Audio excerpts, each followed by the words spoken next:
Eu começo a edição de hoje, desta segunda-feira, falando de saúde da mulher. A gente vai falar sobre adenomiose. Você sabe o que é isso? Para falar sobre esse assunto, está aqui comigo no estúdio a ginecologista Fabiane Castro. Muito bom dia, bem-vinda. Eu agradeço o convite e eu considero, assim, utilidade pública a gente levar para nossas pacientes conhecimentos que às vezes elas estão até tendo a doença e não têm noção que estão doentes e eu acho isso importante. Doutora, vamos explicar então, para quem está acompanhando, quem está assistindo a gente, o que é a adenomiose? Eu sempre mostro, eu gosto de mostrar o útero porque fica assim mais fácil de entender. Endométrio é um tapetinho que recobre o útero por dentro. Às vezes, células desse tapete, desse veludo, vão parar na parede uterina. É como se eu menstruasse na parede uterina. Então, o que acontece? As meninas têm muita dor, têm muita cólica, menstruam de forma sofrida. Mas eu só queria deixar claro que é uma doença benigna. Então, a adenomiose não vai virar útero. A adenomiose é uma doença benigna. Vamos entender os sintomas então dessa doença. Como é que eu sei que eu tenho ela? O que faz a menina procurar o ginecologista é a cólica. Porque todo mundo tem cólica. O que é cólica? Cólica é o útero apertar para eu menstruar, para abortar, para parir. É uma contração, é uma dor que a gente tem nesse período. Só que as meninas que têm cólica na adenomiose, é como se fosse uma cólica maior. Existe uma escala de dor que a gente vira para a paciente e fala assim, de 0 a 10, qual é a sua nota? Que nota você daria na sua cólica? Meninas que têm nota acima de 7, você tem que pensar na adenomiose. E numa prima dela, numa doença irmã, que é a endometriose.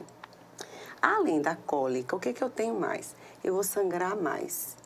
Às vezes eu palpo o útero mais aumentado, a paciente tem uma distensão abdominal, ela sangra mais. Então, assim, aquelas que têm muita cólica, precisam usar remédio, que faltam ao trabalho.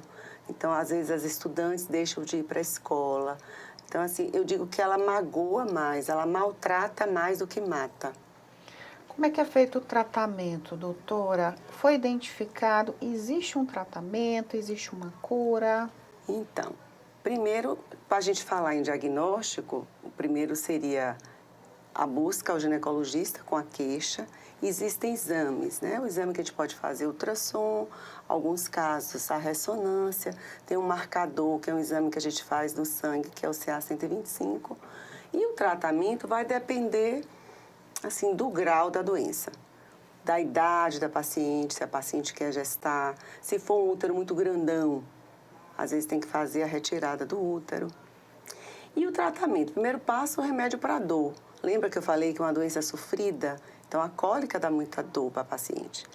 Aí, o que a gente vai fazer? Anti-inflamatório. Só que o ideal seria não menstruar. Então, o ideal seria bloquear essa menstruação. E existem várias formas de bloqueio. Eu falo assim, que a gente pode bloquear desde com um remedinho de R$40 a um remédio de R$4.000. Então, às vezes, um remedinho mais simplesinho, a gente pode bloquear com pílula. Isso parece anticoncepcional, só que é a base de progesterona, que a gente usa de forma contínua, e com isso bloqueia. Então, se é uma doença que eu tenho quando eu estou menstruada, óbvio que o tratamento seria bloquear. Tem um tratamento muito bom, que é um tratamento durável, que não tem tanto efeito colateral, que são os DIUs. Um DIU que elimina a progesterona. Então, assim, você coloca esse DIU, você vai menstruar pouco, evita que essa doença cresça, porque esses foquinhos... Ela pode crescer. Isso. Esses foquinhos fazem com que esse útero fique gordo. E em alguns casos, né, nos casos que eu diria, nos casos mais graves, a paciente às vezes tem que tirar o útero. Que a gente evita, por exemplo, a menina que nunca pariu, nunca gestou, ela não vai tirar o útero, a gente vai tentar fazer um tratamento conservador. Mas algumas delas, às vezes eu não consigo colocar o DIU, porque o útero está tão grande que o DIU não vai conseguir bloquear. Então, o tratamento vai ser uma escolha. A gente estuda baseado nessas coisas que eu falei. Idade, paridade, tamanho do útero, intensidade da doença. Então, a gente se baseia nesses critérios. Doutora, a senhora falou em relação ao DIU, mas nem todos os DIUs podem ser utilizados para quem tem adenomiose, né? Por exemplo, o DIU de cobre não pode, né? Pronto, ótima pergunta. A gente tem 2 modelinhos de DIU. Aquele DIU que a gente menstrua, que o governo dá, que é o DIU de cobre, eu tenho um mini, eu tenho um maiorzinho, eu tenho um cobre com prata. E esse que é um pouco mais moderninho, digamos assim.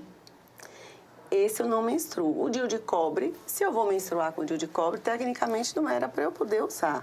Então, a gente indica ele. Tem o menorzinho, que é o Kailena, a gente nem sei se pode falar nome, mas a gente não tem nenhum conflito.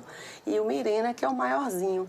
Então, assim, tem um que bloqueia totalmente. Talvez esse que bloqueia totalmente, que é o maiorzinho, que é o Mirena, seja o mais indicado. E é um DIU que dura 7 anos. Então, a menina que não quer parir agora e que ela está naquela transição ou que ela não tem um útero tão grande, seria uma boa opção. Certo. Essa doença afeta a fertilidade? Pois é. Eu lembro que os antigos falavam assim, não teve filho, vai ter mioma. Esses ditos populares têm muita coisa de verdade. A endometriose é uma doença prima, a adenomiose do mioma, são doenças estimuladas pelo estrogênio. Estrogênio é um hormônio que o meu ovário produz. Então, assim, se eu deixo de parir ou demoro muito para tentar gestar ou tentar engravidar, essas doenças podem aparecer. Então, assim, se você não bloqueia, por isso que as parideiras, eu gosto de falar esses termos mais práticos, mais simples, as parideiras eram mais saudáveis. As nossas avós, bisavós, elas Tinham não muitos menstruavam. filhos, né? Tinham muitos filhos. Muitos filhos. Eu sempre gosto de homenagear meu professor, doutor Alcimar, que ele falava assim, menstruação é sangria inútil. O que ele falava? As meninas que não tinham acesso a método, elas pariam, davam de mamar, pariam de novo. Quando paravam a vida reprodutiva, entravam na menopausa. Então, essas meninas que tendem a deixar para gestar muito tarde, às vezes pode acontecer de ter problema e essas doenças chatinhas, induzidas pelo estrogênio, que é a que a gente está falando hoje, a adenomiose, pode piorar. Só para a gente finalizar, doutora, tem como prevenir e quais os cuidados que a gente precisa ter? O que a gente fala? Naquela menina muito novinha, nossas filhas, nossas sobrinhas, as coleguinhas das nossas filhas, que tem muita cólica, eu sempre chamo a atenção. Cólica todo mundo tem, mas a menina que tem cólica demais, o ginecologista tem que ficar ligado, porque pode ser que futuramente ela tenha. Hábitos saudáveis, né? A gente falando dos protocolos de longevidade. Alimentação inadequada, falta de atividade física, alimentos muito açucarados, farinhas à base de glúten. Então, às vezes, a gente vê nossos filhos muito sorvete, muito biscoitinho, muito chocolatinho. A alimentação inadequada colabora, não diria que causa, mas colabora a doença. E tentar bloquear o mais cedo possível aquela menina que começa muito novinha tendo cólica. Certo, queria muito agradecer a sua participação, muito obrigada. Eu que agradeço. Eu acho, assim, essas informações são importantes. E as palavrinhas que a gente usa de uma forma, assim, mais simples, eu acho que até atinge mais do que a gente usar uma linguagem muito rebuscada.